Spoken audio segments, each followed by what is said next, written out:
로마서의 중심 주제가 1장 17절 의인은 믿음으로 살리라 하는 것은 잘 알고 계실 것입니다. 그런데 우리는 이 구절에 보면서 믿음에 대하여는 관심이 많으면서 의에 대해서는 별로 주목하지 않습니다. 그러나 우리는 믿음을 말하기에 앞서 의에 대해서 먼저 알아야 됩니다. 믿음은 의를 이루기 위하여, 의를 얻기 위하여 필요한 것이지 믿음 그 자체가 목적은 아닙니다. 따라서 믿음보다는 의가 더 중요한 개념입니다. 믿음은 의에 이르는 하나의 수단, 길에 불과합니다. 우리는 계속해서 로마서 6장의 성화에 대하여 살펴보고 있는데, 성화의 궁극적인 목적도 의로운 사람이 되는 것입니다. 사실 이 의라는 것은 로마서뿐만 아니라 성경 전체를 관통하는 핵심적인 단어이기도 합니다. 하나님은 악을 미워하시고 선을 사랑하십니다. 악인은 심판하지만 의인에게는 상을 주십니다. 이것이 성경 전체의 핵심적인 사상입니다. 하나님은 의 자체이기 때문에 하나님은 의롭게 심판하십니다. 우리는 하나님이 어렵다는 사실에 대하여 감사해야 합니다. 왜냐하면 하나님이 어렵지 못하다면 하나님의 심판도 어렵지 못하고 온 세상은 불의에 빠질 것입니다. 불의에 빠지는 세상은 혼란스럽고 혼돈스럽고 우리에게 안정감을 주지 못합니다. 그러므로 우리가 믿는 하나님은 의로우신 분이고 의로운 그 의로움을 가지고 세상을 심판하신다. 그것에 우리는 감사해야 합니다. 의가 중요한 이유는 우리가 의롭지 못하면 하나님을 볼 수 없기 때문입니다. 참 중요한 말씀입니다. 하나님을 본다는 것은 우리 그리스도인으로서의 궁극적인 목적입니다. 우리가 추구하는 신앙의 궁극적인 목적이 하나님을 보는 데 있습니다. 여기서 본다는 것은 우리 눈으로 직접, 우리 육신적인 눈으로 직접 하나님을 본다, 그런 뜻은 아닙니다. 우리는 피조물로서의 한계가 있기 때문에 하나님을 우리 눈으로 볼 수는 없습니다. 아마도 천국을 가서도 우리가 하나님을 우리 눈으로 직접 볼 수는 없을 것입니다. 왜냐하면 하나님은 영이시기 때문입니다. 하나님의 영이시라는 말은 다른 말로 하면 우리 눈으로 볼 수 없다, 그런 뜻입니다. 하나님은 우리 눈으로 볼 수 있는 분이 아닙니다. 그러나 마치 우리가 하나님을 우리 눈으로 보듯 그런 친밀한 관계에 들어갈 수는 있습니다. 만일 우리가 하나님을 이렇게 친밀한 관계에 들어가지 못한다면, 이렇게 하나님을 볼 수 없다면 우리는 가장 비참한 존재가 될 것입니다. 우리는 반드시 하나님을 만나야 하고 하나님을 만나야 행복을 얻을 수 있습니다. 오직 의로운 사람만이 하나님을 볼 수 있고 또 하나님을 만날 수 있습니다. 이 점에 대하여 예수님은 요한복음 16장 8절에서 10절에서 8절부터 10절에서 이렇게 말씀하십니다. 그가 와서 죄에 대하여, 의에 대하여, 심판에 대하여 세상을 책망하시리라. 의에 대하여라면 그들이 나를 믿지 아니하며, 죄에 대하여라면 그들이 나를 믿지 아니하며, 의에 대하여라 하면 내가 아버지께로 가니 너희가 다시는 나를 보지 못하며, 심판에 대하여라면 이 세상 임금이 심판을 받았습니다. 여기서 의에 대하여 그들이 심판을 받는 이유는 예수님이 아버지께로 가기 때문이라고 말씀하셨습니다. 예수님은 의 그 자체입니다. 우리가 주님을 믿을 때 의의 왕이신 예수님의 의가 우리에게 전가되어 우리에게 입혀져서 우리는 아버지께로 갈 수 있습니다. 그러므로 우리가 예수님을 믿는 목적은 의인이 되는 것이다, 그렇게 말할 수도 있습니다. 그런데 요즘 사람들은 의에 대하여 별로 관심이 없습니다. 그것이 우리 신앙의 문제입니다. 예수를 믿어 복을 받는데, 건강해지는데, 출세하는데 이런 데 관심이 있지 의인이 되는 일에 관심이 별로 없습니다. 그러나 주님의 관심은 우리가 의인으로 되는 일에 참으로 거기에 초점이 있습니다. 죄인을 의인으로 만들기 위하여 십자가에서 자신의 목숨을 내주셨습니다.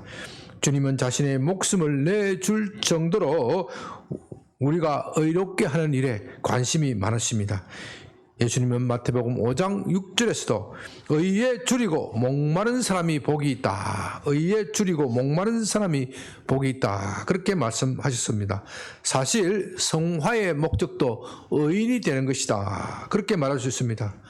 성화의 목적이 뭐라고요? 의인이 되는 것, 의인이 되는 것. 그런데 교리 공부를 좀 하신 분들은 당장에 이 말에 의문을 제기할 것입니다. 우리는 이신칭의의 교리를 믿습니다. 이신칭의가 무엇이죠?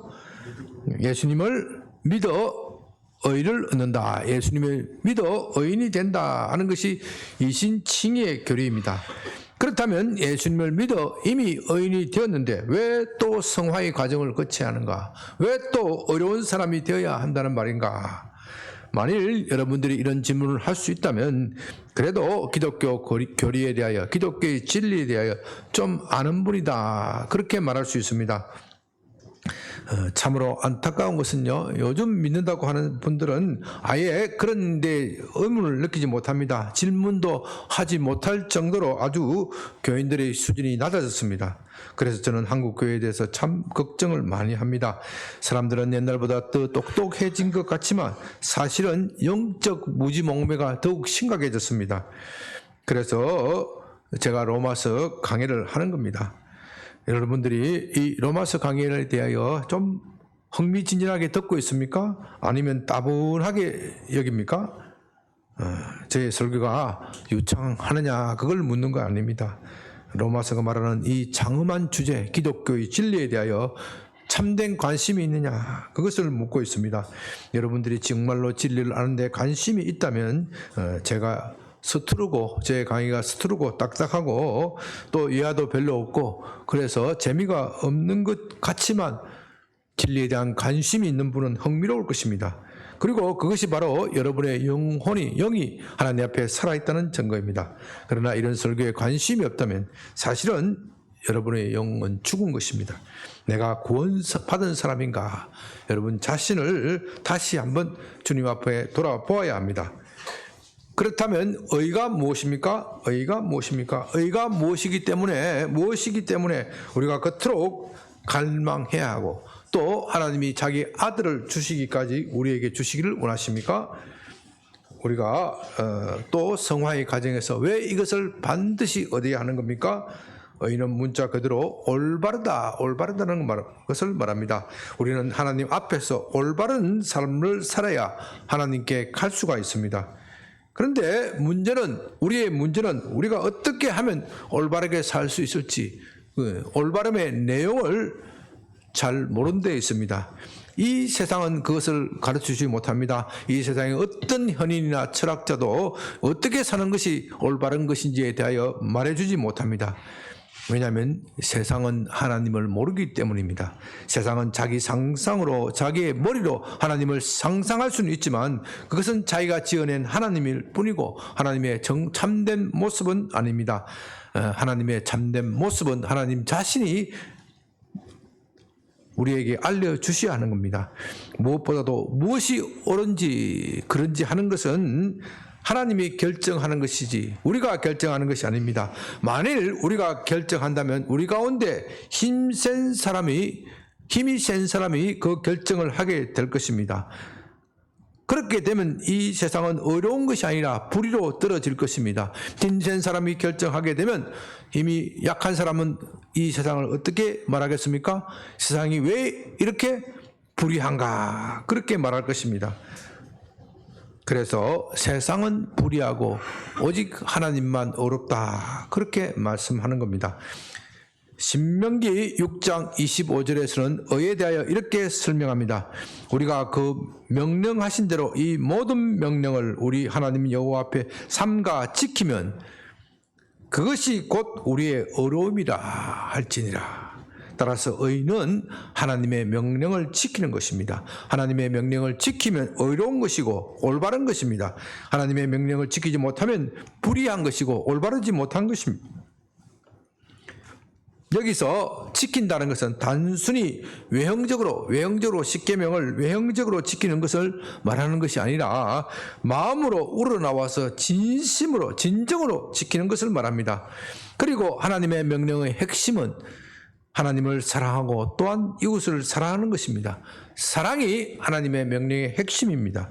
우리가 어느 정도로 사랑해야 하느냐 하면 우리의 마음과 뜻과 심지어 목숨까지 의지를 다하여 모든 것을 다하여 하나님을 사랑하고 또 이웃을 내 몸처럼 사랑하는 것입니다. 그 정도 사랑하는 것이 아니라면 사랑이 아니라는 것이죠. 따라서 그저 외형적인 사랑, 그것을 가지고 어렵다고 말할 수가 없습니다. 진실한 마음으로 온몸을 바쳐 사랑해야 의로운 사람이 되고 의인이 되어 하나님을 볼 수 있습니다. 이제 이것을 정리하여 말씀드립니다. 칭의, 중생, 성화, 로마서를 말씀하면서 로마서를 공부하면서 이 세 가지 계명은 꼭 알아야 합니다. 이 세 가지 개념을 꼭 알아야 되는데, 칭의는 우리가 믿음으로 의로워진다. 예수님을 믿을 때 믿음으로 의로워진다 하는 것을 말씀드렸습니다. 이때 칭의는 법정적 선언이다. 법정적 선언이다. 그것을 이해하는 것이 중요하다고 말씀드렸죠. 그런데 죄인을 법정적으로 의롭다고 선언하더라도 그 속 내용까지, 그 사람의 인격까지 어렵게 되는 것은 아닙니다. 좋은 예는 아니지만 이런 예를 들 수는 있습니다. 어떤 사람이 살인죄를 범하였습니다. 그러나 아무리 살인죄를 범하였다 하더라도 증거가 없으면 법관은 어떻게 해야 돼요? 무죄를 선언해야 합니다. 그래서 무슨 말이 있죠? 심정은 가지만 물증이 없다. 그런 말이 나오는 겁니다. 그런데 그렇게 해서 판사가 어쩔 수 없이 무죄를 선고했다고 하더라도 그 사람이 진짜 무죄입니까? 그 사람의 양심까지는 속일 수는 없습니다. 이런 일은 제가 검사 시절에 실제로 겪어본 일입니다. 어떤 사람이 처와 아들을 죽인 끔찍한 죄로 살인죄로 기소가 되었습니다. 약 30년 전에 아주 신문에 대서특필되고 아주 치과 의사 모녀 살인 사건이라고 해서 온 세상을 떠들썩하게 하였습니다. 1심에서는 이 사람에 대해서 제 기억으로서는 유죄를 선고하고 무기징역을, 사형은 하진 않았고 무기징역을 선고했던 것 같아요. 그런데 항소심에서는 무죄를 선고했습니다. 증거가 부족하다. 대법원에 가서는 아니다, 이 사람은 유죄인 것 같다, 다시 재판하라. 이렇게 대법원에서 파기환송을 했는데 고등법원에서 상당한 기간 다시 재판을 하다가 또 여전히 증거가 부족하다. 이렇게 해서 엎치락뒤치락 하다가 나중에 최종적으로 대법원에 가서 무죄로 그렇게 결론이 났습니다. 그래서 그 사건은 흔히 하는 말로 영구미제 사건이 되어버렸습니다. 진범이 잡혀지지 않았다. 그런 뜻에서 영구미제 사건이 되어버렸습니다. 여러분이 인터넷에서 치과의사 모녀 살인 사건이라 치어보면 젊은 분들은 잘 모르실 것인데 한때 정말 세상을 떠들썩하게 하였습니다. 그런데 정말로 그 사람이 범인이라면, 아직도 그 사람이 정말로 범인이라고 믿고 있는 사람들이 많이 있습니다. 그 사람이 정말로 범인이라면 비록 법정은 그를 무죄로 선고했지만 그의 양심은 그를 유죄라고 말할 것입니다. 그가 유죄인 것은 하나님도 알고 그 자신도 아는 겁니다. 양심은 속이지 못합니다. 그와 같이 우리가 예수님을 믿어서 무죄 선언을 받았다고 하더라도 그 무죄 선언이 우리의 양심까지 무죄로 만들지는 못합니다. 그래서 하나님은 우리의 양심까지, 우리의 인격까지 무죄로 만들어 주기 위해서 중생, 다른 말로 거듭남이라고 그러죠. 중생하게 하시고 또 성화에 이르게 하십니다. 중생은 우리의 마음이 새로워지는 것입니다. 우리의 마음에 새로운 성향이 들어오는 것입니다. 이 새로운 성향은 씨처럼 심겨지는 것이다. 씨가 심어져서 자라나서 열매를 맺으려면 비바람을 견디고 일정한 시간을 지나야 합니다. 그와 같이 우리 마음에 생겨진 이 새 성향, 새 사람은 옛사람과 싸워서 이겨야 합니다. 옛사람은 불의한 사람이고 새 사람은 의로운 사람입니다. 그리고 이 새 사람과 옛사람이 싸우면서 마침내 이겨내는 과정을 성화라고 부르는 겁니다. 그러므로 칭의는 우리의 겉만 어렵게 만든다면 중생과 성화는 우리의 내면을 어렵게 만드는 것이다. 그렇게 말할 수 있습니다. 여러분은 이 칭의, 중생, 성화의 관계를 잘 이해해야 합니다. 그래야 흔들리지 않는 신앙을 가질 수 있습니다. 무엇보다도 이 칭의, 따라합니다. 칭의, 중생, 성화, 다시 합니다. 칭의, 중생, 성화, 칭의, 중생, 성화. 이 세 가지 개념은 꼭 알아야 되어야 되는데 이것이 동시에 일어나는 것이라는 것을 알아야 합니다. 이거 참 중요한 포인트입니다. 이것을 모르기 때문에 신앙이 이상해지고 병들게 됩니다. 이 셋은 개념적으로 구분되지만 실제적으로는 동시에 일어난다. 로마 가톨릭은 이것을 개념적으로 이해하지 못하였기 때문에, 구분하지 못하였기 때문에 율법주의가 되었고, 개신교, 종교개혁은 이것을 개념적으로 잘 구분했지만 그 후에 개신교는 이것이 동시에 일어나는 일이라는 것을 간과했기 때문에 무율법주의가 되어버렸습니다. 왜 그런지에 대해서는 자세한 설명이 필요하지만 주일 아침 설교에서는 이것을 자세히 말할 수는 없습니다. 나중에 또 로마서를 강의함에 따라 설명할 기회가 있을 것입니다.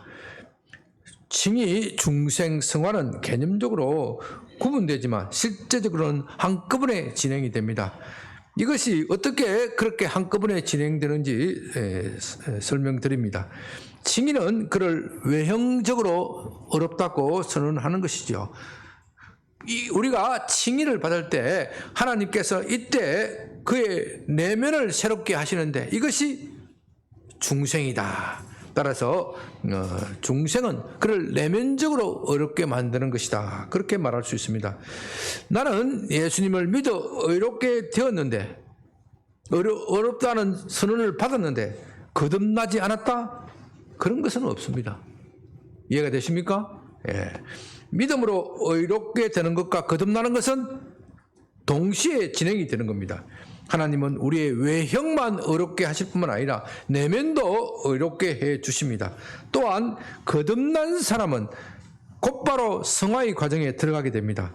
거듭난 사람이 성화의 과정에 들어가지 않으면 이건 거듭난 것이 아닙니다. 자기의 착각이 불과한 것이죠. 또 거듭나지 않으면 절대로 성화의 과정에 들어갈 수도 없습니다. 거듭남과 성화는 연속되어 있습니다. 이것을 단절시키면 무율법주의자라는 심각한 오류에 빠지게 됩니다. 또한 성화는 오직 거듭난 사람만이 하는 겁니다. 그렇기 때문에 도덕적으로 아무리 고귀한 삶을 살아도 먼저 거듭나지 않으면 천국에 들어갈 수 없습니다. 이것이 바로 예수님께서 요한복음 3장에서 니고데모에게 말씀하신 말씀의 핵심 요지입니다. 니고데모는 도덕적으로 흠이 없는 사람이었습니다. 자신의 힘과 의지로서 정말로 하나님 앞에 똑바로 서있고 온 노력을 다 했던 사람입니다. 그러나 그는 자신의 행위에 미흡한 것이 있다고 생각하고 예수님을 찾아왔습니다. 예수님께서 그런 그에게 그를 칭찬하시는 것이 아니라 그의 그런 노력이 아무 소용이 없다. 물과 성령으로 거듭나야 천국에 갈 수 있다. 그렇게 말씀하십니다. 아마 이런 설교는 처음 들어보신 분들은 이해하기 어려울 것입니다.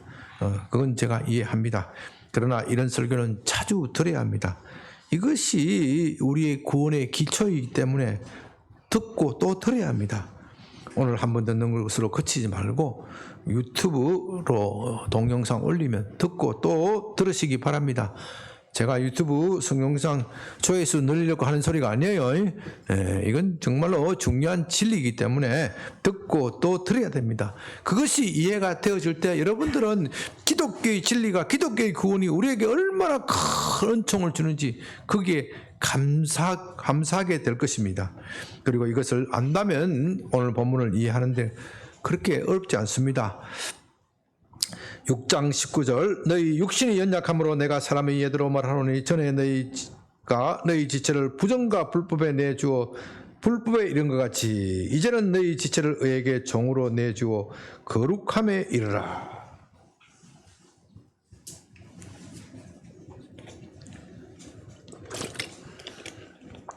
여기 거룩함은 그리스도인의 삶의 목표입니다. 거룩이라는 말은 구분해서 바치는 것이다. 여기에 두 단계가 있죠. 첫째는 세상과 구별하는 것이고 둘째는 하나님께 바쳐지는 것입니다. 성전에 있는 기물, 책상, 의자 이것은 거룩합니다. 이 강단 자체가 거룩한 것이 아니죠. 이 강단이 하나님께 바쳐졌다고 해서 갑자기 이 강단이 금으로 되는 것은 아니죠. 그러나 이것이 거룩한 이유는 하나님께 구분되어서 바쳐졌기 때문입니다. 우리 그리스도인은 그와 같이 거룩합니다. 그 이유는 우리가 그리스도인이 되었다고 해서 갑자기 슈퍼맨이 되어서 별다른 어떤 초자연적인 능력을 부여받았기 때문이 아닙니다. 하나님께서 우리를 세상으로부터 구분하시고 또 우리를 하나님께 바치도록 하셨기 때문에 거룩하게 되는 겁니다. 우리는 예수님을 믿더라도 우리의 몸과 재능 이런 모든 성격 이런 것들은 예수님을 믿기 전과 같습니다. 그러나 우리는 세상으로부터 구별되었고 하나님께 바쳐졌기 때문에 거룩합니다. 그래서 그리스도인을 성도 거룩한 무리라고 부르는 것이죠.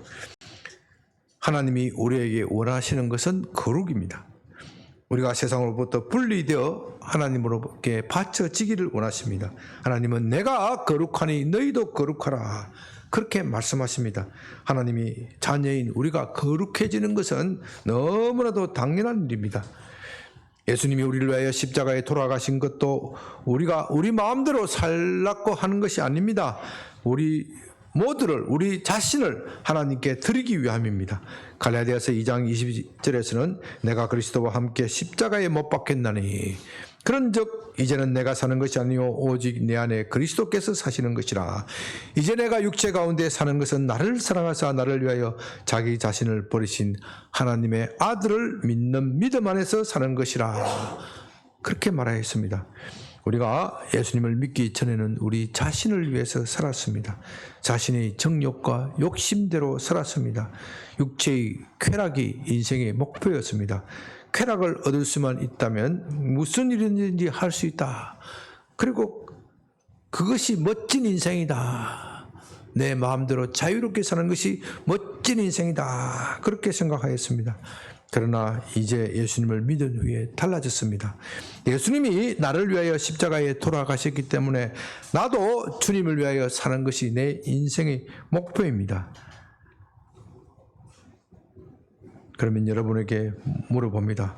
여러분은 정말로 하나님께 여러분 자신의 인생을 바치고 있습니까? 이건 재미삼아 하는 질문이 아니고 좀 진지하게 여러분 스스로 가슴에 손을 얹고 대답해 보시기 바랍니다. 여러분은 정말로 여러분 자신을 하나님께 바쳤습니까? 아마도 이 질문 앞에서 자신 있게 그렇다고 말할 분은 거의 없을 것 같습니다. 여러분이 제게 물어본다면 저도 자신이 없습니다. 자신 있게 예라고 하기가 어렵습니다. 그렇다면 이건 너무 어려우니까 이제 질문을 좀 바꾸어 묻습니다. 여러분은 정말 여러분 자신을 하나님께 바치기를 원하십니까? 아직 완전히 바치지는 못하였지만 그래도 여러분 자신을 하나님께 바쳐지는 그런 삶을 살기를 원하십니까? 예, 이 질문에는 그래도 몇 분이 대답하시는 분이 있네요. 저는 매일 아침 기도를 할 때 이것을 가지고 기도합니다. 하나님, 나 자신을 하나님께 드려야 하는데 아직 그렇지 못합니다. 오늘도 하루를 시작합니다. 이 하루를 하나님께 드리는 삶을 살 수 있도록 도와주세요. 저는 그렇게 아침에 기도를 시작합니다. 사실 우리 그리스도인은 우리 자신을 하나님께 드려야 합니다. 우리가 하나님께 드리는 것, 우리 자신을 드리는 것, 그렇게 유별나고 특별한 일이 아닙니다. 그건 우리가 당연히 해야 할 일입니다. 왜냐하면 하나님이 우리를 창조하셨고 우리의 주인이시기 때문입니다. 우리도 우리가 만든 것을 우리 마음대로 사용합니다. 그러다가 실정이 나면 버리기도 합니다. 우리가 만든 것은 전적으로 우리 자신에게 봉사해야 된다. 우리는 그렇게 생각합니다. 그렇게 봉사하더라도 유별난 것이 아니죠. 그건 당연한 일이죠. 그런데 이 세상이 너무도 타락하여 우리가 하나님께 우리 자신을 드리는 것이 유별난 일이 되어버렸습니다. 만일 그런 사람이 있다면 그 사람은 미친 사람이다. 교회에 미친 사람이다. 종교에 미친 사람이다. 좀 저질적으로 말하면 또라이다. 또라이다. 그렇게 세상은 그렇게 말하죠. 그러나 그것이 이 세상이 죄에 빠진 증거입니다. 세상은 정상적인 사람을 비정상적이라고 부르고 비정상적인 사람을 정상적이라고 부릅니다. 미친 사람을 안 미쳤다고 그러고 안 미친 사람을 미쳤다고 부르는 거예요. 그래서 하나님은 이 미친 세상에서 우리를 세상에서 구별하시고 하나님께 바치도록 하십니다. 중생에 있어서는 우리가 할 일이 전혀 없다고 말씀드렸습니다. 우리는 죄인임을 고백하고 예수 그리스도를 구주로 믿으면 하나님이 우리를 거듭나게 해 주십니다. 그건 전적으로, 거듭나게 하는 것은 전적으로 하나님이 하시는 일이기 때문에 우리로서는 할 일이 없습니다. 단지 그것을 믿고 받아들이면 되는 겁니다. 그러나 성화는 우리도 적극적으로 해야 할 일이 있습니다. 그것은 우리 자신을 하나님께 드리는 겁니다. 우리 몸의 일부만 드리는 것이 아니라 우리 전부를 아낌없이 남김없이 하나님께 드리는 것이 성화입니다. 이것이 바로 어려운 삶이기 때문에 본문은 우리 지체를 의에게 종으로 내어주어 거룩함에 이르라. 거룩함에 이르라. 그렇게 말합니다. 종으로 내준다는 것은 전적인 순종을 말합니다. 종은 자유가 없습니다. 주인에게 전적으로 복종해야 합니다. 주인이 하라는 대로 하는 겁니다. 전에는 우리가 우리 자신의 정욕을 위하여 살았습니다. 정욕의 종이 되었습니다. 정욕이라는 폭군이 하자는 대로 행했습니다. 사람이 욕정에 사로잡히면 눈이 멀어지고 눈이 뒤집어지고 보이는 것이 없게 됩니다. 그 욕정을 채우지 않으면 안 되게 되어 있습니다. 이것을 가지고 욕정의 노예, 죄의 노예라고 부르는 겁니다. 그러나 우리는 그런 것에서부터 해방되었습니다. 우리가 예수님을 믿을 때 우리의 옛사람이 어떻게 되었어요? 예수님과 함께 십자가에 못 박혔습니다. 예수가 십자가에 못 박히실 때 우리의 정과 욕심도 십자가에 못 박았습니다. 그리고 예수와 함께 다시 사는 겁니다. 그런데 우리 몸에는 아직도 옛사람의 본성이 남아 있습니다. 그것이 다시 살아나서 불쑥 나타나 우리를 괴롭힙니다. 제가 우스갯소리를 하는 말이 있습니다. 예수님만 부활하는 것이 아니고 우리의 옛사람도 부활합니다. 예수님을 믿고 새 사람이 되기로 결심했는데 이 옛사람이 다 죽은 줄 알았는데 불쑥 나타나서 우리를 괴롭힙니다. 오늘도 아침에 회의를 하는데 저도 옛사람이 살아나서 성기를 한번 팍 내버렸어요. 우리 김병석 목사님 성기를 확 내버렸어요. 잘 참대. 내가 다른 사람한테 성기를 낼 수가 없으니까 김병석 목사님한테만 성기를 확 내는 거예요.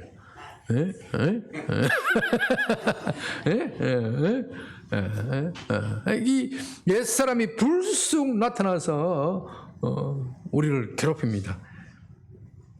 다시 옛날의 욕심대로 살도록 충동질합니다. 그러므로 우리는 이 옛사람을 죽여야 합니다. 옛사람은요, 길들이는 것이 아닙니다. 길들이는 것이 아니고 이건 아예 개선의 여지가 없기 때문에 어떻게 해요? 죽여야 합니다. 그래야 새 사람이 되는 겁니다. 잡초를 뽑을 때 뿌리까지 뽑아야 합니다. 그렇지 않으면 잠시 후에 다시 자라나서 좋은 작물을 해치게 됩니다. 제가 여주에 근무할 때 보니까 이 잡초는 얼마나 생명력이 좋은지 몰라요. 그냥 겉만 깎아 놓으면 며칠 지나면 금방 또 자라요. 또 쑥쑥 쏟아나요. 그러니까 이거 뿌리채를 뽑아야 돼. 특히 뭐예요? 특히 잡초 중에 쑥 있잖아요. 쑥. 그거요 색질기입니다. 그 정말 그만 하나 자라 나오면 쑥은 또 크기도 얼마나 쑥 커버려요. 그 뿌리가 또 깊어요 아주. 뿌리째 뽑지 않으면요, 이 잔디가 다 죽어버려요. 쑥에 다 밀려가 죽어버려. 20절 너희가 죄의 종이 되었을 때 의에 대하여 자유로웠느니라. 너희가 그때 무슨 열매를 맺었냐. 이제는 너희가 그 일을 부끄러워하나니 이는 그 마지막이 사망임이니라. 우리가 죄의 종이 되었을 때 의에 대하여 자유로웠습니다. 여기서 자유롭다는 말은 정말로 자유롭다, 자유분방하다 그런 뜻이 아니고요, 의와는 상관이 없다 그런 뜻입니다. 다시 말해서 의의 열매를 전혀 맺지 못하고 불의의 삶을 살았다 그런 뜻입니다. 그렇게 불의의 삶을 어떻게 돼요? 사망에 이르게 된다는 거예요. 불의하게. 여기서 사망이란 살아있는 존재가 없어진다 그런 것을 말하는 것이 아닙니다. 세상 사람들은 그렇게 착각하지만 그런 것을 말하는 것이 아니라 영원한 지옥의 형벌을 받는다는 것을 말합니다. 어떤 신학자는요, 지옥의 존재를 믿지 않는 그런 신학자도 있습니다. 사랑의 하나님이 어떻게 지옥을 만들 수 있느냐. 그렇기 때문에 불신자들의 영혼은 지옥에서 얼마간 고통을 받다가 그 존재가 사라질 것이다 그렇게 설명합니다. 그러나 그러한 발상이 아무리 기발하고 천재적인 것이라고 하더라도 성경과는 거리가 멉니다. 그건 어디까지나 그 사람의 상상일 뿐입니다. 그건 기독교가 아닙니다. 성경이 말하는 것이 아닙니다. 그 사람은 신학자가 될 수 있을지언정 성경학자는 될 수가 없습니다. 성경은 분명히 한 번 죽는 것은 사람에게 정한 것이고 그 후에는 심판이 있다고 선언합니다. 이제 우리가 그것을 생각한다면 과거 일이 참으로 부끄럽습니다. 예수님을 믿지 않았을 때는 내 자신을 위하여, 내 정욕을 위하여 살았습니다. 저도 그렇게 살았습니다. 그렇게 정욕을 위하여 사는 것이 굉장히 멋있는 줄 알았는데 나중에 보니까 어떡해요? 참으로 부끄러운 일이고 지옥에 갈 짓이었습니다. 여러분들이 예수 안 믿는 사람들이 모임에 가보십시오. 그들이 나누는 대화의 주제가 무엇입니까? 대화의 주제는 가만히 살펴보면 결국 뭐예요? 자기를 높이고 자랑하는 겁니다. 과거에 나는 어떠한 사람이고 그러니 나를 존경해달라, 나를 존경해달라.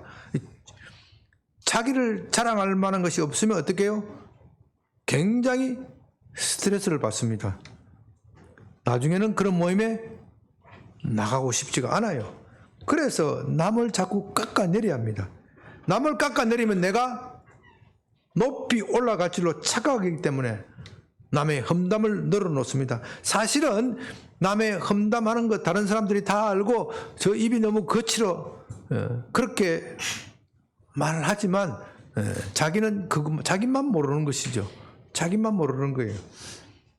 그런데 이것이 예수 안 믿는 사람만 그런 것이 아니라 예수 믿는 사람도 그럴 수 있다는 겁니다. 그래서 이런 죄의 정욕을 버리라는 겁니다. 아예 죽여놓으라는 겁니다. 의에 전적으로 순종하여 살라는 것입니다. 그러면 거룩의 열매를 맺는다는 것입니다. 22절 그러나 이제는 너희가 죄로부터 해방되고 하나님께 종이 되어 거룩함에 이르는 열매를 맺었으니 그 마지막은 영생이라. 이제 우리는 죄로부터 해방되었습니다. 왜냐하면 예수 믿는 사람은 예수와 함께 십자가에 못 박혔기 때문입니다. 갈라디아서 5장 24절 그리스도 예수의 사람들은 육체와 함께 그 정욕과 탐심을 십자가에 못 박았느니라. 그런데 아직도 옛사람은 완전히 죽지 않아서 나를 괴롭힙니다. 그렇기 때문에 사도는 6장 11절에서 우리에게 여길지어다 그렇게 말합니다. 여긴다는 것은 우리의 느낌상 우리의 생각으로는 그렇지 않지만 의지를 발동하여 그렇게 믿고 행동하라는 겁니다. 여기에 성화의 핵심이 있습니다. 여기는 것에는 믿음이 필요합니다. 또한 그 믿음을 기초로 행동하는 것이 필요합니다. 내가 죽고 그리스도가 살아났다. 내 속에 내가 죽고 나의 옛사람이 죽고 새사람 그리스도가 살아났다고 믿고 그렇게 행동하라는 겁니다. 그렇게 행동하면 열매가 맺혀진다는 겁니다. 그래서 성화도 믿음으로 하는 겁니다. 어떤 사람은 중생은 믿음으로 하는 것이지만 성화는 행위로 하는 것이다. 그렇게 가르칩니다. 그러나 그런 것이 아닙니다. 그런 사람들은 나중에 로마 가톨릭 교회의 오류에 빠져 율법주의로 됩니다. 중생도 믿음으로 하는 것이고 성화도 무엇으로 한다고요? 믿음으로 하는 것입니다. 다만 중생의 믿음은 소극적인 것이라 하면 성화의 믿음은 더욱 적극적인 것이다. 적극적으로 믿고 행하는 것입니다. 그래서 로마서 1장 17절에서 의인은 믿음으로 사는 것이고 믿음에서 믿음으로 이르는 것이다. 영어로 하면 from faith to faith. 믿음만이 우리가 참된 성화로 나아가게 합니다. 23절 죄의 삭은 사망이요 하나님의 은사는 그리스도 예수 안에 우리 주 안에 있는 영생이니라. 죄의 삭은 죄의 결과는 사망입니다. 사망이 무엇인지 안다면요, 죄의 결과가 사망, 죄의 삭이 사망이라는 것은 쉽게 이해가 될 것입니다. 사망은 육체가 사라지는 것이 아니다. 사라지는 것을 말하는 것이 아니다. 세상은 그렇게 말하지만, 여기서 로마서나 성경은 그렇게 말하지 않습니다. 사망이 육체가 사라지는 그것으로만 끝나면 사후의 심판도 있을 리가 없습니다. 그러나 사망은 그런 것을 말하는 것이 아니라 우리 존재 자체가 하나님과의 사랑에서 끊어지는 것을 말합니다. 지금 우리가 이 세상이 불의하고 세상이 복잡하고 이렇게 하지만 이 세상이 그래도 유지가 되는 것은 하나님의 사랑이 아직도 이 세상에 있기 때문입니다. 하나님께서 아직도 세상을 사랑하시기 때문에 불의한 자를 심판하시고 의인을 상 주십니다. 그래서 이 세상이 그나마 존재하고 굴러가는 겁니다. 그러나 하나님은 우리를 사랑하시지만 언제까지나 사랑하는 것은 아닙니다. 왜냐하면 하나님은 사랑이시기도 하지만 공의로우신 분이기도 하기 때문입니다. 하나님은 사랑이시기 때문에 우리를 기다려 주시지만 공의이기 때문에 그 기다림이 마냥 끝까지 있는 것은 아닙니다. 때가 되면 문이 닫히고 회개할 기회도 없습니다. 이제 이렇게 문이 닫힌 사람에게는 지옥의 문이 활짝 열립니다. 지옥은 다른 곳이 아닙니다. 하나님의 사랑이 미치지 못하는 것입니다. 이렇게 하나님의 사랑이 미치지 못하면 이 세상은 곧 지옥이 됩니다. 여러분, 지옥이 어디냐? 지옥이 어떤 곳이라고 그랬죠? 하나님의 사랑이 미치지 못하는 것이다. 하나님의 사랑이 미치지 못하는 것, 이 세상에 하나님이 시범적으로 보여주는 장소가 있습니다. 멀리 갈 것도 없어요. 북한을 보십시오. 북한을 보십시오. 하나님의 사랑이 미치지 못하니까, 하나님의 자비에 비치지 못하니까 독재자의 폭압 속에서 그렇게 국민들이 고생하는 거 아닙니까? 여러분, 요독수용소라는 이야기 들어보셨죠? 북한 탈북자들로부터 이야기 들어보셨죠? 그것은 정말로 잔인한 곳입니다. 사람을 사람처럼 여기지 않고 짐짝처럼 여기는 것이 바로 요독수용소입니다. 그 요독수에서 들려오는 이야기는 참으로 비참합니다. 지옥이 있다면 바로 그런 곳일 것입니다. 그런데 그 요독수용소를 누가 만들었습니까? 사람이 만들었습니까? 하나님이 만들었습니까? 사람이 만들었어요. 사람이 만들었어요. 그건 하나님이 만든 것이 아니죠. 왜 사람이 그렇게 요독수용소와 같은 지옥을 만듭니까? 하나님의 사랑이 미치지 못하기 때문에. 하나님의 자비의 빛이 그것에 미치지 못하기 때문에 인간은 스스로 요독 수용소와 같은 지옥을 만듭니다. 아마 내세도 그럴 것입니다. 하나님께서 굳이 지옥을 만드시지 않았더라도 하나님의 사랑이 미치지 못하는 영혼들은 서로 지옥을 만들어서 그 세상을 불바다로 만들어 버릴 것입니다. 그것이 바로 불과 유황에 타는 요한계시록에서 말하는 지옥의 참혹한 모습입니다. 그러나 예수 그리스도 안에 있는 사람은 영생을 얻습니다. 영생은 하나님과 함께 사는 것입니다. 그는 언제나 하나님을 사랑하고 하나님께 자신의 모든 것을 바쳤기 때문에 하나님과 함께 살아가는 것에 전혀 문제가 없습니다. 그렇기 때문에 성화라는 것은요, 우리가 하나님과 함께 살아가는 연습이다, 그렇게 말할 수 있습니다. 다시 말합니다. 성화가 무엇이라고요? 하나님과 함께 사는 연습입니다. 그리고 성화의 열매는 거룩함입니다. 왜냐하면 하나님이 거룩하시기 때문에 우리도 거룩하는 겁니다. 좀 함께 살려면 성격이, 뜻과 비전 이런 것들이 서로 비슷해야 합니다. 물론 부부간에 서로 성격이 다를 수는 있지만 그래도 뭔가 그 가풍이라는 것이 있고 이 가풍 속에 들어와야 조화롭고 화목하게 살 수 있는 겁니다. 한 사람은 이쪽으로 가자 하는데 저 사람은 저쪽으로 가자 하면 어떻게 돼요? 맨날 부부싸움에 치고받고 싸워서 화목하지 못하는 거예요. 마찬가지로 하나님은 거룩하신데 우리가 하나님과 함께 산다고 해서 이 지저분한 거 그대로 가지고 있으면 하나님은 맨날 우리에게 계단치고 너 지저분해서 어떻게 살아? 우리는 하나님은 사랑이라며요. 맨날 따지고 그렇게 할 거 아니겠어요? 화목하지 못해. 그러니까 하나님의 기준에 맞춰드려야 우리가 하나님과 함께 살 수 있는 겁니다. 우리 기준에 맞추는 것이 아니에요. 왜냐? 하나님이 주인이시기 때문에 하나님의 기준에 맞추는 것이 바로 성화이고 거룩이라는 겁니다. 마태복음 5장 6절에서 예수님은 의에 줄이고 목마른 사람이 복이 있다고 하였습니다. 그들이 배부를 것이다, 그렇게 말씀하십니다. 여기서 줄인다는 말은 굶주린다는 뜻입니다. 정말 배가 고파서 굶주리는 것. 예수님께서 40일을 금식하고 나서 줄였다고 하는데 바로 그 단어, 40일 금식한 사람이 얼마나 음식이 먹고 싶겠습니까? 그 정도로 이 굶주림입니다. 또 목마르다는 것은 목이 타 들어간다는 뜻입니다. 예수님께서 십자가를 지실 때 내가 목이 마르다, 목이 타 들어간다, 그렇게 말씀하셨는데 그 쬐약볕 속에 그 뜨거운 태양 속에서 십자가에 달려 계셨으니까 얼마나 목이 말랐겠습니까? 바로 그 단어입니다. 여러분은 주위에서 이렇게 굶주리고 목이 타 들어갈 정도로 의에 목마른 사람을 본 일이 있습니까? 교회 밖의 사람은 그렇다고 하더라도 교회 안에서 그런 사람을 본 일이 있습니까? 아니, 여러분 자신은 그렇게 의에 줄이고 목이 마릅니까?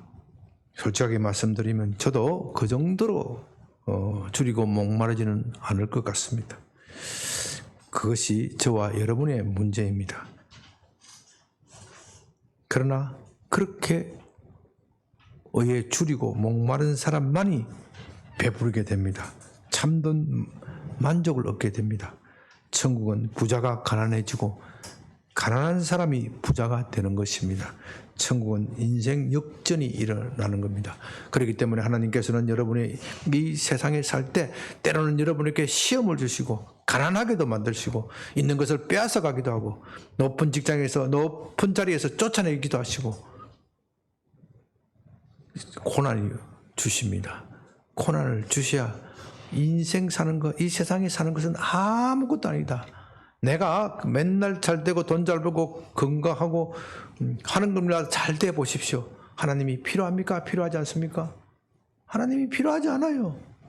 그렇기 때문에 그런 사람은 절대로 의에 줄이고 목마르지 않습니다. 그러나 내가 하는 일이 안 되고 건강도 약해지고 나이가 들면 몸이 약해지고 내가 왜 이래, 내 인생이 왜 이렇게 재미가 없어 자꾸 그렇게 만드세요. 자꾸 그렇게 만드셔야 내가 하나님께 갈 시간이 되었구나. 내가 하나님께 갈 시간이 되었구나. 이 세상은 어차피 지나가는 것. 내가 아무리 이 세상에서 성공하고 아무리 존경받고 아무리 높은 자리에 올라가더라도 이 세상은 다 지나가는 것. 한 줌이체. 인생은 일장춘몽이구나. 일장춘몽이구나. 그것을 느끼도록 하기 위해서 하나님께서 우리에게 고난을 주십니다. 그리고 그것을 느낀 사람들, 그것을 느끼고 자신을 온전히 하나님께 바친 사람은요, 하나님은 더 이상 고난을 주지 않아요. 여러분, 아브라함을 보십시오. 아브라함이 아들 이삭을 바쳤을 때 성경은 그 뒤에 고난이 있다고 말합니까? 없다고 말합니까? 그 후에도 고난을 받을 수는 있어요. 아브라함이. 그러나 그 후에 고난에 대해서는 말하지 않아요. 그건 별거 아니다 이 뜻이에요. 별거 아니다. 왜 우리가 고난을 받습니까? 우리 자신을 하나님께 드리지 못하기 때문에. 드리지 못하기 때문에. 내 손에 있는 것을 놓아야 하나님의 은혜를 받아들일 수 있는데, 손에 이것을 잡고 있으면은 어떻게 하나님의 은혜를 받을 수 있습니까? 그 손에 있는 것을 놓도록 하기 위해서, 우리의 힘을 빼도록 하기 위해서 우리에게 고난을 주시는 겁니다. 그렇기 때문에 여러분들은 고난 받는다고 해서 두려워할 필요도 없고 낙담할 필요도 없는 겁니다. 아니, 먼저 스스로 내 속에 있는 것을 비워버리면 하나님이 더 고난을 주실 이유도 없는 겁니다. 없는 거예요. 그러니까 어떤 사람은 내가 하나님께 내가 자신을 내어드린다고 하는 것을 대단하게 생각하고 대단한 인생으로 생각하고 이걸 아까워서 어떻게 해요? 그렇게 하는데 그게 아니에요. 하나님께 드리는 것이 가장 편합니다. 하나님께 완전히 드리면 이건 누구 소유가 되는 거예요? 예? 전에는 법적인 것만 하나님의 소유가 되는데 실제로 속까지 하나님의 소유가 되면 누가 책임지는 거예요? 예? 법적으로는 저와 여러분은 예수님 믿을 때 다 하나님의 소유입니다. 그게 칭의예요. 그게 칭의. 그런데 속까지 소유가 안 되면은, 속까지 하나님의 소유가 안 되면은 늘 염려, 근심, 걱정에 쌓이는 겁니다. 그 염려, 근심, 걱정에 쌓여서 어떻게 할 줄을 모르게 되는 거예요. 그러나 하나님께 내 자신을 드리면 그 염려, 근심, 걱정은 누가 하는 거예요? 내가 하는 것이 아니라 하나님이 하시는 거예요. 소유주가 하는 것이지. 종은 염려, 근심, 걱정할 필요가 없어요. 종은 순종만 하면 돼. 주인이 하는 거예요. 그것은. 여러분 자신을 하나님께 드려서 정말로 멋있는 인생을 사시기를 바랍니다. 아버지 하나님 감사합니다. 오늘 아침에 우리에게 생명의 말씀을 주셔서 우리가 우리 자신을 하나님께 드려 정말로 복된 삶을 살 수 있도록 말씀해 주시니 감사드립니다. 이제 이 말씀을 받고 믿음으로 받아들여서 우리 자신을 하나님께 드리는 삶을 살 수 있도록 주 성령께서 우리를 날마다 도와주시옵소서. 예수님 이름으로 기도드립니다.